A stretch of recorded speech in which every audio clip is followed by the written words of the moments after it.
ธ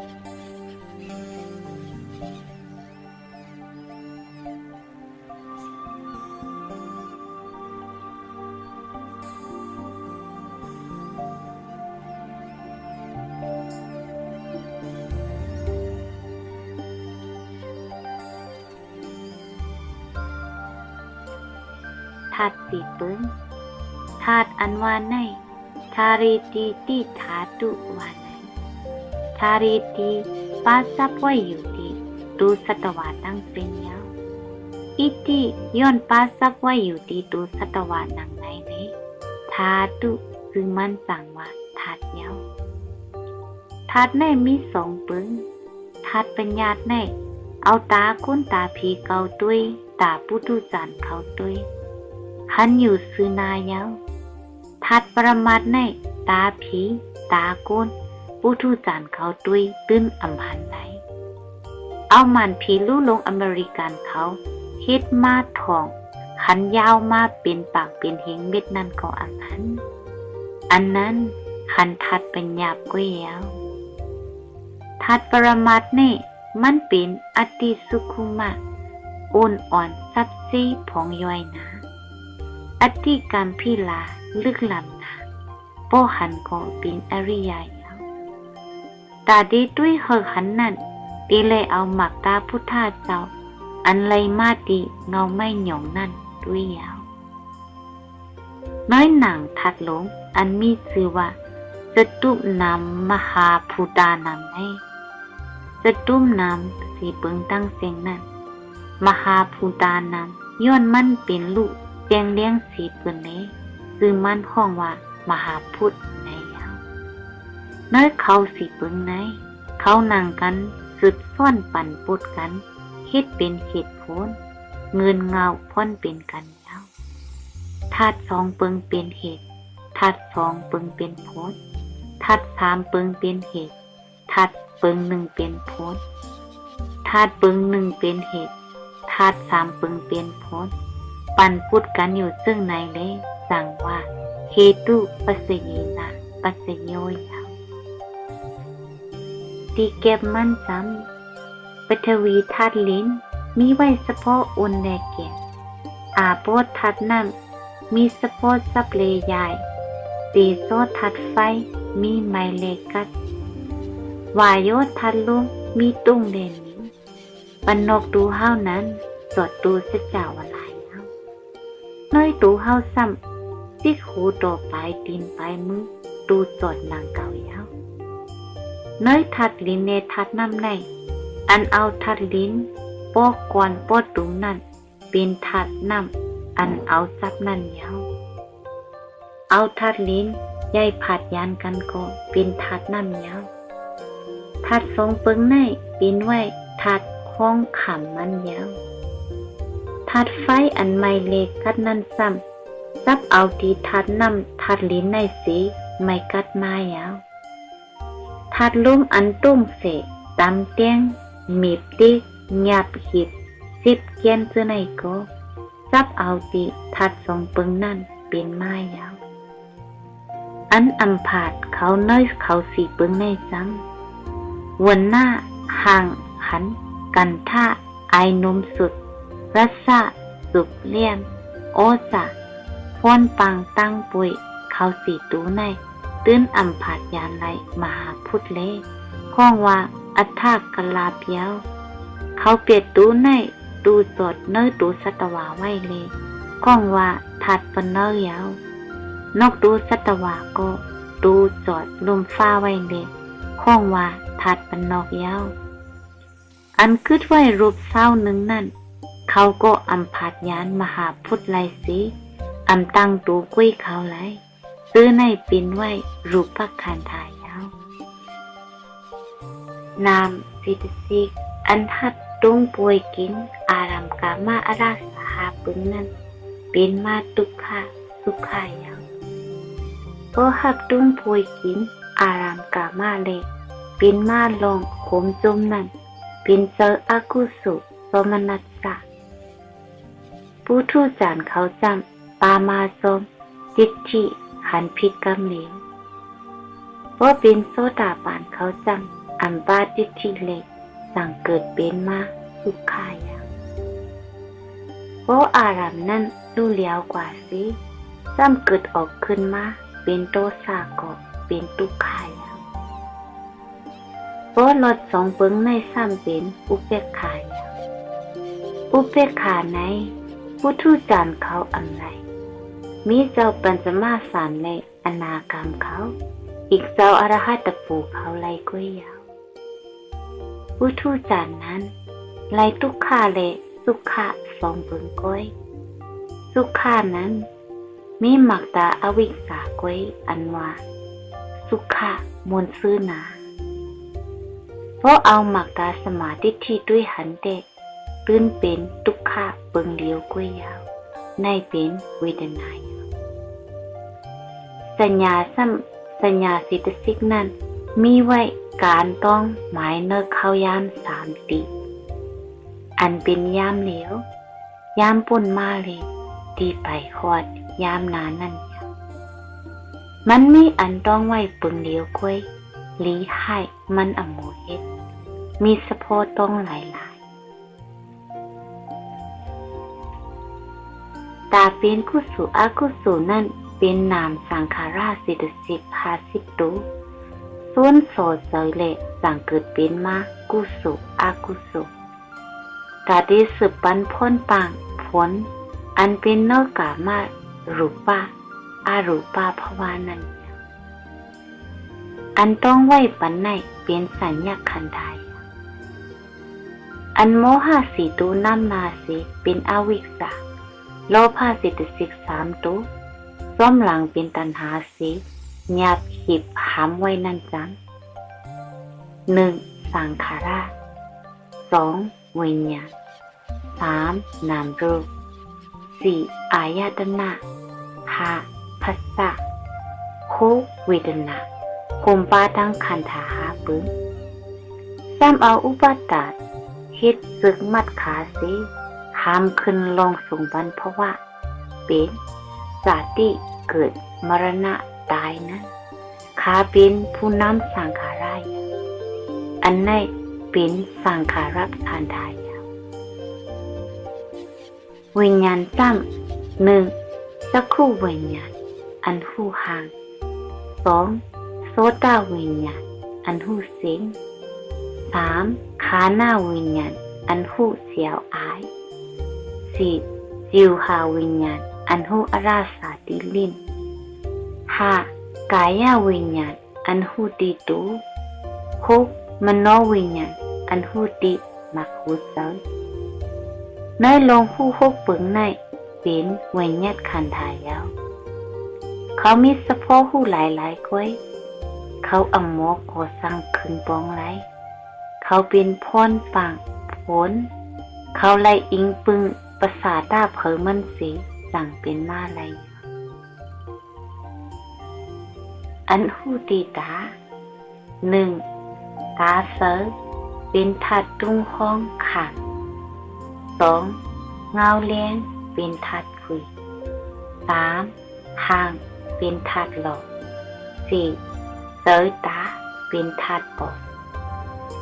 เพราะทัดปอกเกิดเพราะคู่วาเป็นห่างลีให้อำหูมีเจอลงทำเส้นอันอิงปึงมาหูเซออันดับม่ามปอดหมักล้านคุ้งหลีเขาล่มขอบเป้ยช่วยอยู่นะเซอลูก1ทับ3ปฏิสาร2สอบด้วยทันทีวนาอารามอันเข้ามาดีตัวราหาหุนันส่งถึง3มโนวุกโทเต็บดัดว่าหางหลีหางสะโปลีโกเป็นสุขะโสมนัสสะโปอัมลีโกเป็นทุกขะโสมนัสสะกิเลสะเกิดขึ้นมาโปลีเป็นโลภะมานะทิฏฐิเคยเป็นตัณหาแล้วดังโมหะอหิริกะอโนตตปะพุทธัสสะเป็นอวิชชาน้ำหนักตัณหาแล้วโปอันนี้เป็นโทสะกุกุจจะเกิดขึ้นมาป้ากันตีผิว ตั้งสัมสระเสียงต่อยาวอันหูตีหูหนึ่งโสตประสาทหูเสยทัดขาดสองอากาศหูป้องทัดผุยสามเสียงทัดหลอกสี่เจอหูทัดบอกฮับสามปฏิสานส่งสยาตีรณะเตียบดัดปุกท้อเสียงหลิงจ่าเหมือนตั้งหลังอันหูตีคุลังขาหน้าภาษาดาคุลังเสยทัดขันล่มปีนทัดผุยไอเสียวทัดหลอกสุดโน้มคู่ทัดบอกสอบเสียวไอสังคัดส่งเตียบดัดเหม็นหอมป้อมเหม็นเป็นโรซากิเลสาป้อหอมโลภากิเลสาอันหูตีลิ้นจิวหาภาษาดาลิ้นเสยทัดขันน้ำทัดผุยอาราสาสุกเลี่ยงจิ้มหวานขมส้ม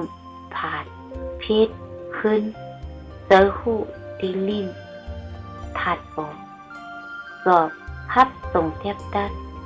ร่มหนังคุกปึงนั้นเหมือนกันจริงๆอันหูตีตูกายาภาษาตาตูเซอทัดขันอุ่นเกียนกัดไม่มึนซาทัดผุยที่ตื้อทัดหลอกอันหูตีตูทัดบอกสอบฮับส่งเทียบดัดเหมือนตั้งหลังคันธาห้าหูปีนซ้อมกันลู่ซ้อมกันอย่างตูเกามีเลยเนาะที่ไหนเจ้าพระเฮาว่าจักคู่รูปนาสัมวาโสราคะพุทธามอุปสติในจักคู่รูปนาสัมวาโสตาเสยเงาเลี้ยงห่างวิญญาณมาคุมพร้อมกันในราคะพุทธามลูกดีราคานั้น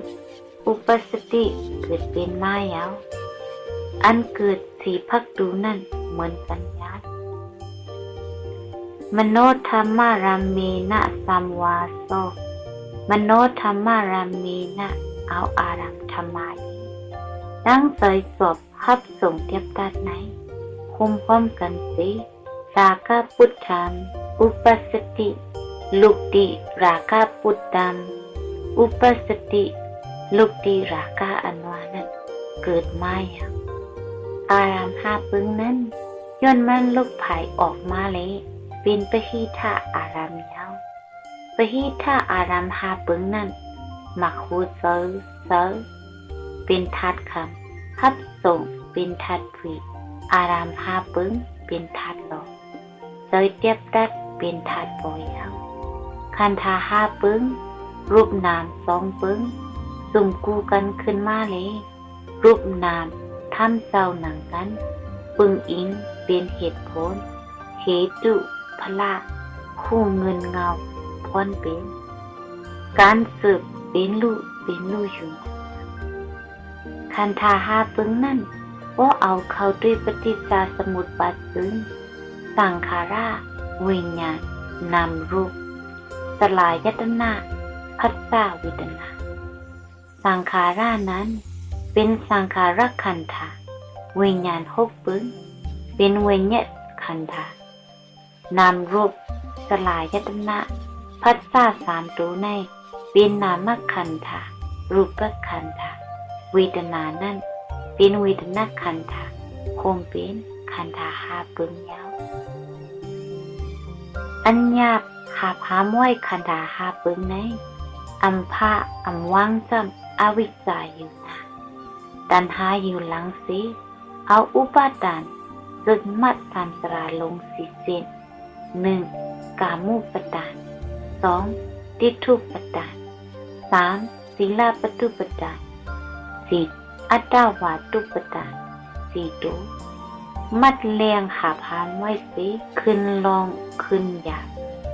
ลองไข่ส่งบรรพว่าเป็นสาธิเกิดสราเท่ามรณะตายสัญญาสังไว้เอา สักกายาทิฏฐิเศร้าเกาเศร้าอันลีที่คันธาห้าปึงนั่นหนึ่งปึงมีไว้เกาสี่ตัวเป็นตัวอ่ำเข้ามักผู้ยาวหนึ่งหางในเป็นเกาสองเกาในเป็นหางสามหางในมีเนื้อเกาตีเกาสี่เกาในมีเนื้อหางอันเกิดหนึ่งสิงถอมผู้สองไอสุดโน้มผู้สามอาราสะสุบเลี่ยมผู้สี่ที่ตื้อผู้คุมกันเป็นเท่าหนึ่งยาวสันโตกายโยกายเยนะสกายาติฏฐาสันโตเสียงเลี้ยงมีไว้อยู่สิกายโยรูปกายานามกายาทรงเปิงในกายเยนะเอาอันเสียงเลี้ยงก็มีไว้อยู่นี่ทิฏฐิเป็นเกายารูปกายาเป็นรูปเศร้าเป็ดนามกายาเป็นสิทธิสิกขา12ตั้งเตอหนึ่งเซนซื่อในเป็นไว้อัตตาเลยทิฏฐิสัมพันธ์ว่าเป็นเกายาทิฏฐิตัวในเหตุดับไว้ตั้งเขามักผูผุยไว้ตั้งกว่าอเปสิผูดีสุกติภวานันเตอัมพามไว้เอาสั่งถูกไว้แล้วลูกดีสกายาในสี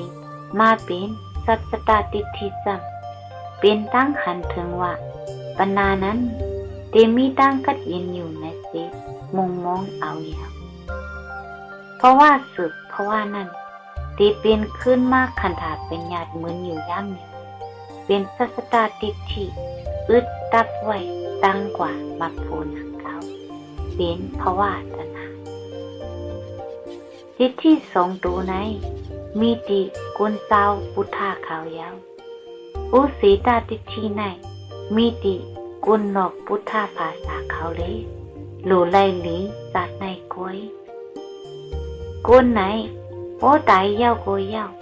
ยุ่มย้ำซับเปี้ยนหนังไหนเลยเป็นวิภวาตัณหาโอตายยาวตีเลยเป็นเนออเปสิพุงอึดตั้งหมักผงอีกสุกติผุยพักตูตั้งอเปสิพุง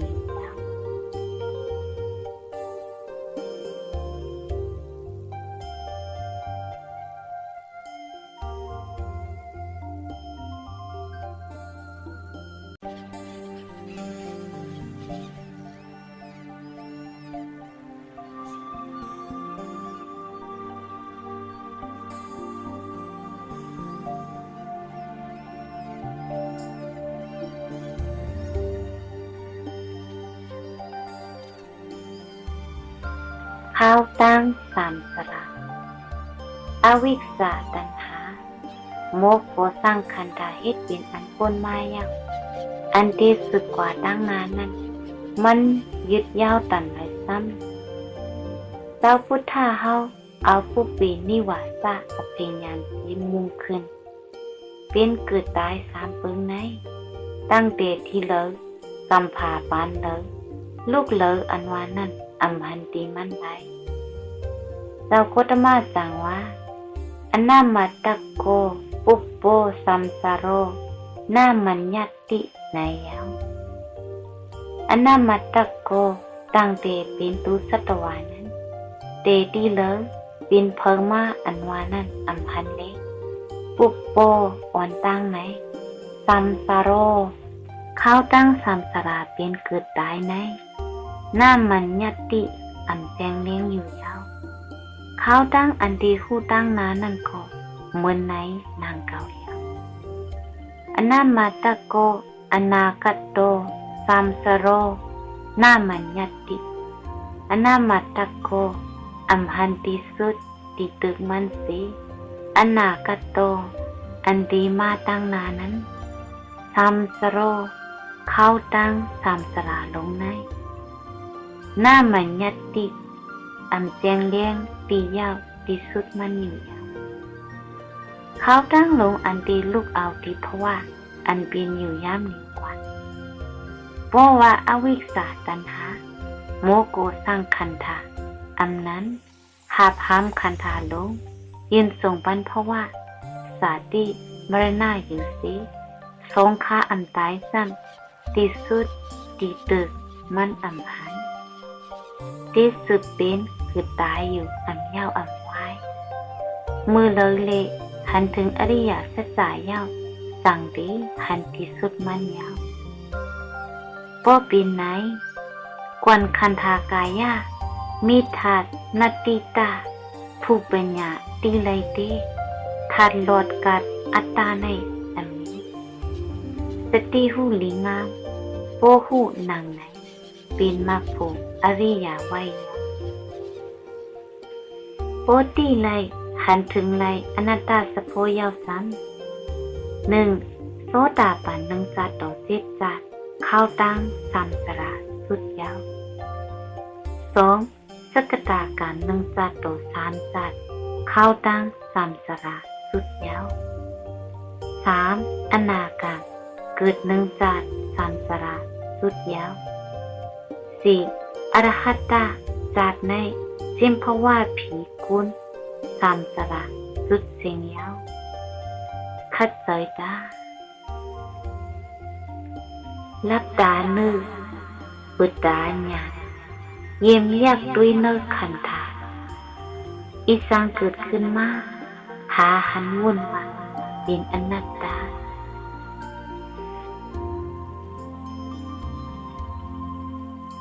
ดังพิษกามะอาราสะการในกามภพ11นั้นเอาออกไว้ตริสารปิตตาอสุรเกเขา3คงในเป็นสัตวะตูอันหักปุยกามะอาราสาสีตาโกตาตีหูจักดังพิษกามานั้นเขาอันพุย้อนเขาเป็นอาเหตุอันมีเหตุอันหูจักเงินเงาพ้นเป็นสังเลสั่งอันผู้ยาวอันเป็นก้นเละผีเขาเตะย้อนเขาเป็นเหตุมีเหตุเละจังดีหูจักตั้งพิษกามกงกามาอาราสายยาวเขาจังโมเกลิตเขาโปออกปุ้นมนลอดยาวย้อนไหนตีในตีลาเนตาสตวากุนเฮาตูโปตูเมอันหัดปุยกามาอาราสาอำหูตั้งพิษกามาสิเอากิเลสะเตียกเพเลยหาพอสิเตียนมีกามกงนั่นอีกหนึ่งโปไลเป็นก้นหนึ่งจาดตีไลเป็นเนื้ออเปสีพุง1พุงแล้ว10จาด2โปเป็นก้น10จาดตีไลเป็นเนื้ออเปสีพุง1พุงแล้ว1ปากจาดเป็นผี1จาด3โปไลเป็นก้น1ปากจาดไลเป็นเนื้ออเปสีพุง1พุงแล้ว1เหียงจาดเป็นผี10จาดเป็นหาง1จาดอันในคับเนติสังทุกมันยาวติอเปสีพุงนั่นกุนไลกว่าตี4เหียงจาดมีหนังในยาวเพราะว่าหักโหอเปสีพุงสักกายาทิฏฐิวิสิกิสาอัมขัดจันตักตีไลเป็นไหนห่างยาวโอยากำอ่ำสังทุกมันซ้ำตักหนาสีอันลัดเนไว้ลูกก่อนย้อนว่าอเปสีพุงนั่น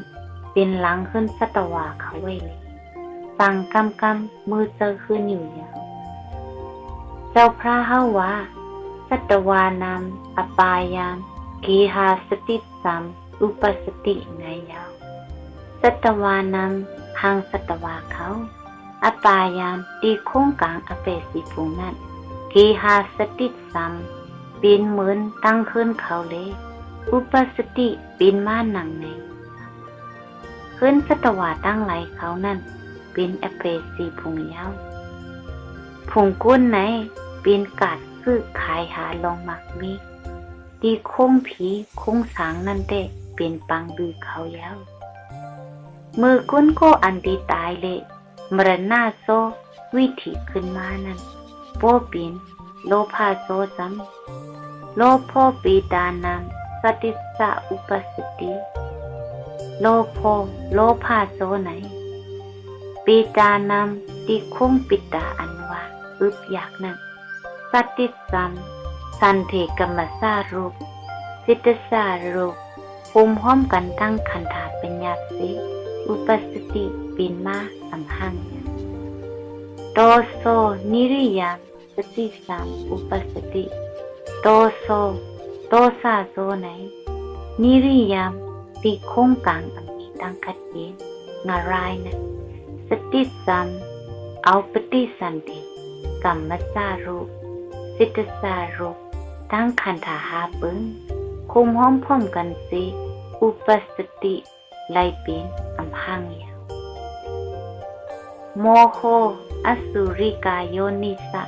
ตริสานาโยนิสะสติสัมอุปสติโมโหโมหะโสไหนอสุริกายโยนิสะติคุงอสุรเกเขานั่นเลยสังตริสานาโยนิสะติคุงสัตริสันเขานั่นเลยสังสติสัมเอาปฏิสันติกัมมสารูปสิทธสารูปตั้งขันธาหาปึงคุมห้อมพร้อมกันสิอุปสติไลเป็นอัมหังยาย้อนอ่ำผู้หันถึงตั้งพิกรรมกุงสิ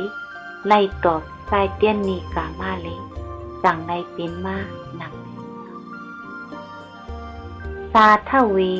สตุมนามกามะอราสัมกตมัมสตุมนามกามะอรัสสะทุกขามสานาติกามะอรัสสะทุกขาสมุทยามสานาติ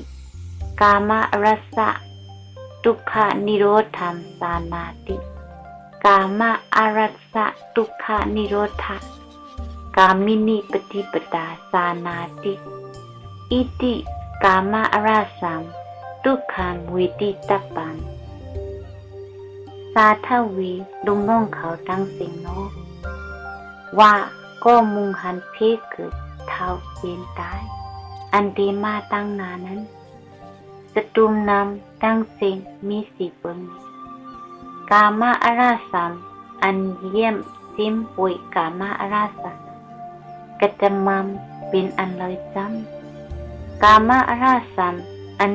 สุขเยี่ยมตุงปุยกามะอาราสานั้นทุกขันเป็นทุกขาลงเตี้ยยาวสานาติถูกลีไลคู่ยาวกามะอาราสะสมุทยาม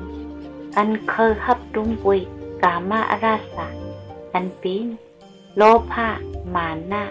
ทิฏฐิตัณหานั้นสานาติถูกลีไลคู่ยาวกามะอาราสะทุกขานิโรธานอันหับตุงปุยกามะอาราสะทุกขะหมดหายไว้ยินนั้นสานาติถูกลีไลคู่ยาว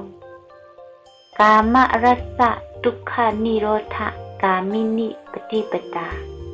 ตั้งตื้อกรรมมักอังกาเปลี่ยนเปิ้งต้นตาเอากามะรัสสะทุกขะหมดหายไว้นั้นสานาติถูกลีคู่สีหรือกรรมยาวอิติซึ่งหนังบาดมาไหน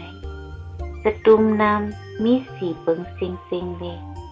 กามะอาราสามกามะอาราสามนั้นเวทีตับปันถูกลีตรงคูไว้อันสัตวาก้นผีเขา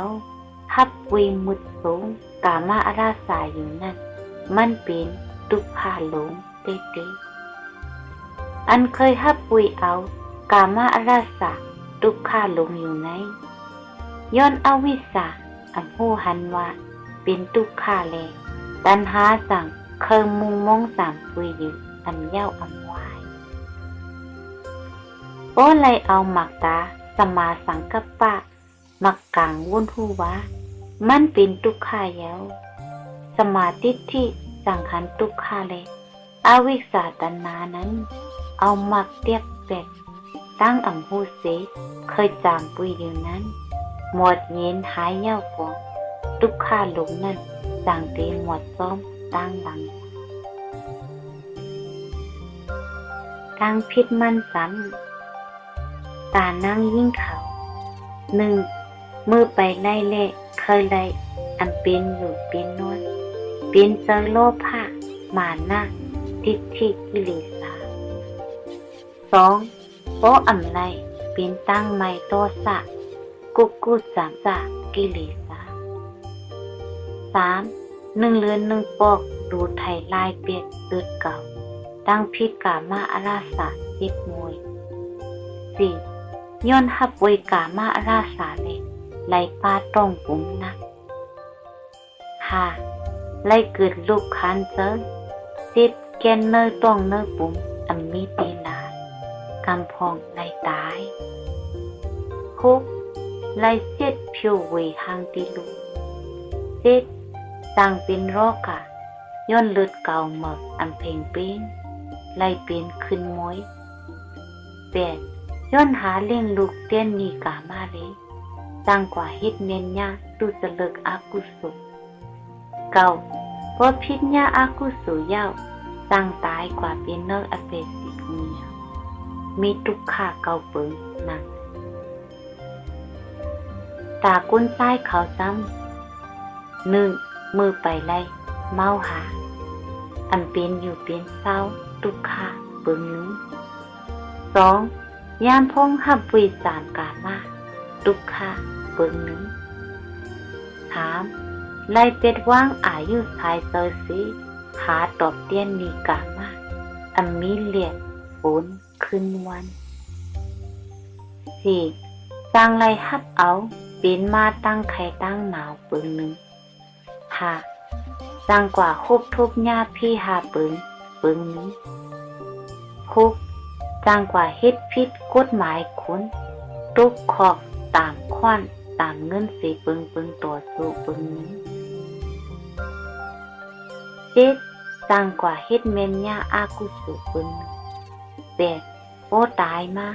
สร้างไรกว่าเป็นเลิกคงอเปสีผงเปิงนึงกามาอาราสาในเป็นหือไว้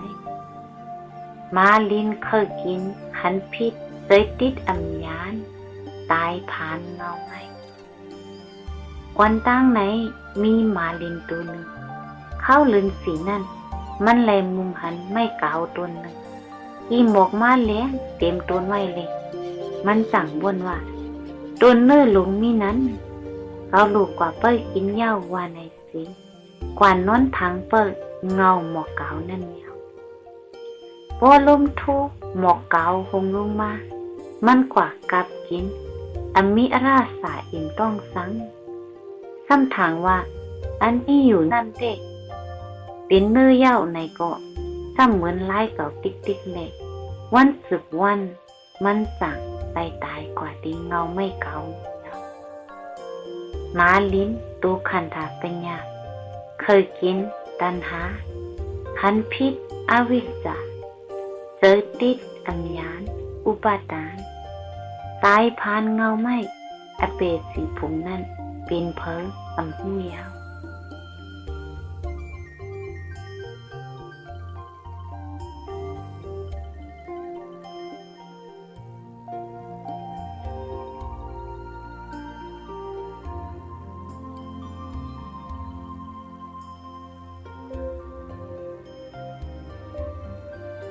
อนัตตาสโพมือเจ้าพุทธาเฮาฮับวิอนุปาติเสสานิปานเอ็ดว่างคันธาทุกขะเสียมศาสตร์ผีศาสตร์โกนศาสตร์สังกว่าตามที่สวนตนเป้ามันหลานนั้นคุณหมาค่ามาหลอดสามเวกากาถาอันคุณหมาค่าหลอดอ่านนั้นเป็นโสดาปฏิผูกเวเลอำหันถึงอนัตตาสโพสั่งมาหลอดเอาอนิจจาวัฏฏาสังขารายดีไหนส้มหนังตั้งหันเจ้าอนาคาเจ้าอรหัตถาเขาเอามักญาณหันถึงอนัตตานั้นอนัตตาวัฏฏาสังขาราอุปาตวยาธรรมิโนอุปสิตวานิรันสันติเตสามุปัสสโมสุขโขสังขาราอันเสกกับอุตุอาหาราสีเปิง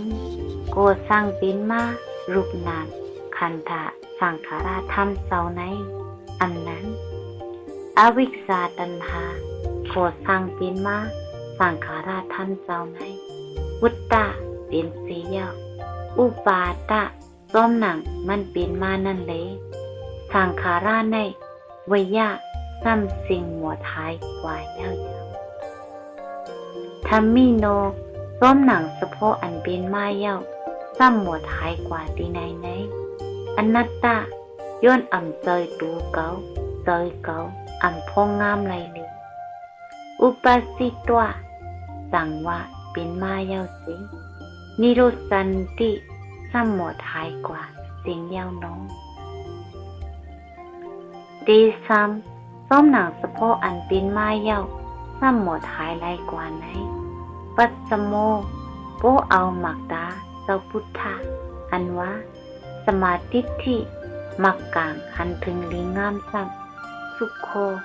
ดังไหลกัดหินเยาวห้องอันเป็นรูปนามขันธาไหนย้อนมีเงินเงาเหตุตัณหาอวิชชาทับเหตุก่อสร้างปันเลมันสั่งเป็น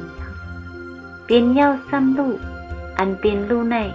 ซ้ำเหตุปันเงินเงาเหตุตั้งขันเสยเย้าขันเสยในโกเป็นพ้นปางพ้นถ้ำเจ้าอันไหนย้อนมันเป็นอนัตตาเลยอันพองงามไหลอันเจอของเขาอันอิงปึงไหลเป็นหนังเปื้อนอันมีล่อนเขียนเป็นโกงไว้เหมือนหนังไม่คุกไม่พังเป่ารีบปุ๋ยพังไว้เลยโปเอาสมาสังกัปปะมากังบุญปันสมาธิที่ขันหนังในซ้ำมักอริยาติดเตียเป็ดกิเลสาหลุดไม่สิตักตีเลยกัดยินอันห้างยาวเทียงข้อหนึ่งสปีธรรมาอนัตตายถาปัญญายัสสัจติอัฏฐานิปินตติทุกขีเอสามัคโกวิสุทธิยาสปีอันตัณหาอวิชชาก่อสร้างเป็นมารูปนามสังขาราใน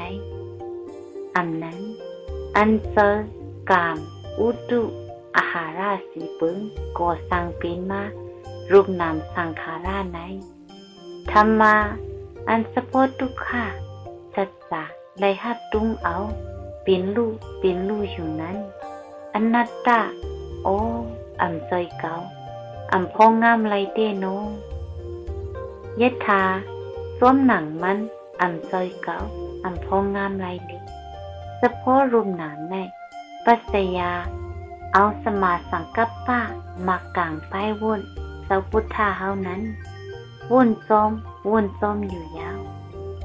ทุกขีตีเนยทุกข้าสัจจาในปัสสติเอาสมาธิที่มักกางมักกาเจ้าพุทธาเฮาหันถึงอยู่นั้นทุกขีตีเนยทุกข้าสัจจาในปัสสติเอาสมาธิที่มักกางมักกาเจ้าพุทธาเฮาหันถึงอยู่ยาวนี่เป็นตติโอรูปนามธรรมเจ้าในหินซานมายาวเอสาเอโซโปหันถึงทุกขาสัจจะเป็นอนัตตาอิ่มซานมาหนังในวิสุทธิยาอันเอากิเลสาจุนปวดมุดเสยในมักโกเป็นมักอริยายาวห้องรูปนามอันเป็นลูกอยู่ไหนย้อนมันเป็นลูกเลยสั่งเป็นมาทุกขายาวทุกขาในย้อนอ่ำเจอของเขาอ่ำพองงามไรนี่มันสั่งทุกขายาวตีไหนตีไลเอาสมาสังกัปปะวุ่นซ้อมคืดส่งสมาธิที่โพสมาธิที่หันยาวส่งมากเทียบกิเลสาจนปวดมุดเสยกว่ากำนิ้วยาวรัตนาสุดสหวัสสะตัสนะสัมปตายะตยาสุธรรมาสาหิตาภวันตุวามานังตั้งหันถึงอนัตตาเลยตั้งมักเทียบกิเลสา ตั้งผูกเกิดมาเป็นกำเดียวกันยาวอนิกสาโตอนุปัสสันโตนิกสะสัญญามปัจจาหติวิกษาอุปสติปฏิสัมหาอนิกสาโตตีอัมมันอัมยินนั้นอนุปัสสันโตเอาวิปัสสนาเอาสมาธิที่ญาณด้วยโสมหันถึงสีนิกสาสัญญามอันตรงผู้มาว่าอัมรู้เหลียวมันขึ้นอยู่นั้นปัจจาหติพูดป่วยเปียดวางหรืองามยาววิกษาอุปสติตั้งคู่สมาธิที่มากลางนั้นเกิดเป็นมายาที่รูปสังขารานามสังขาราต้องป้องอยู่เวียบอยู่สำกึดอันนั้นสิทธสาวายอดทัดลุงอันเป็นส้มเสยพอป้องซ้ำลูกเอาตีไปคู่หลังสิสุดเข้าถึงหมักหูเสยหมดเย็นตายกว่าซ้ำเวียบลูกตีหมักหูเสยสิออกถึงปากคู่หลังตายสิ่งไว้เอาวิปัสสนาด้วยเยี่ยมสันขันส้มคืดซ้ำอันต้องผู้มาว่ารูปนามมันขึ้นอยู่อันรู้แล้วนั้นเปียดวางแล้วตั้งหูสมาธิที่มักกะเกิดเป็นมายาวิปัสสนาในสมาธิที่มักกะในโคลาดปึงกันอธิเปติปองมันเหมือนกันยาวอนุโลมาอย่างนี้สมาธิที่ในก็เหมือนในหนังเก่าทุกขโตอนุปัสสันโตสุขะสัญญาปัจจาหติวิกษาอุปสติทุกขโตติทุกขะอันหับห้องเอาลองเป็นรู้อยู่อันถาสังไว้นั้นอนุปัสสันโตเอาวิปัสสนาสมาธิที่มักกะอนุโลมาญาด้วยส้มหันถึงตีคานซอยเสียวสุขะสัญญามอันต้องผู้มาว่าเป็นลองกัดเย็นนั้นปัจจาหติรูปนามไหนเป็นลองกัดเย็นยาวอันว่าหนังในพูดป่วยเป็ดว่างยาววิสาอุปสติสมาธิที่มักกะเกิดขึ้นมายาวอนัตตาโตอนุปัสสันโตอัตตาสัญญาปัสสาหติวิสาอุปสติอนัตตาโตติอัมซอยเกาติอัมพองงามไหลอนิจจทุกขานั้นอนุปัสสันโตเอาสมาสังกัปปะมักกะวนซ้อมกึดเอาสมาธิที่เยี่ยมยากหันสิอัตตาสัญญามอันหูตรงมาว่าเป็นตูเก้าในอยู่ในปัจจาหติอัตตาทิฏฐินั้นพูดป่วยเปียดวางยาววิสาอุปสติสมาธิที่มักกะเกิดขึ้นมายาวตีเนออนิจจทุกขะทำสองตัวนั้นย้อนอนัตตาอัมเซอเกาอัมพองงามไหลเละต่างเป็นยาวนางฮือตีหันถึงอนัตตานั้นตีไลเฮ็ดหนักกวนลือไม่นั่นยาว1มือ2ขวาน2ตาซ้ำด้วยไม้มีไปคุมลิกเตอสมาวายามะเป็นมือสมาสังกัปปะเป็นตาสมาธิเป็นไม้มีสมาธิที่เป็นคุมลิกเลือเพราะอังกาสีเปิ้งเต็มทนซ้ำปุดไม่ตุ้มไม่ลงนั่นดักเปลี่ยนมาสองผักอำหายย่อขี่เขานั่นเพราะว่ามีอังกาสีเปิ้งใน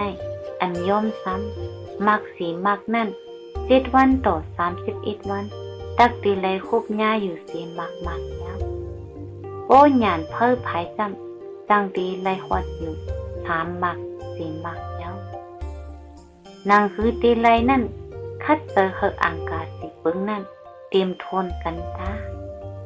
โอ้สมาสังคัปปะไปวนแห้งเหยื่อสั่งเอาสมาธิที่ย้อน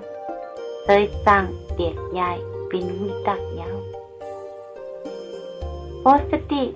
เก็บเตยสูง สมาธิแย่งใหญ่ซ้ำโดยสร้างนิ้มจิ้งป่วน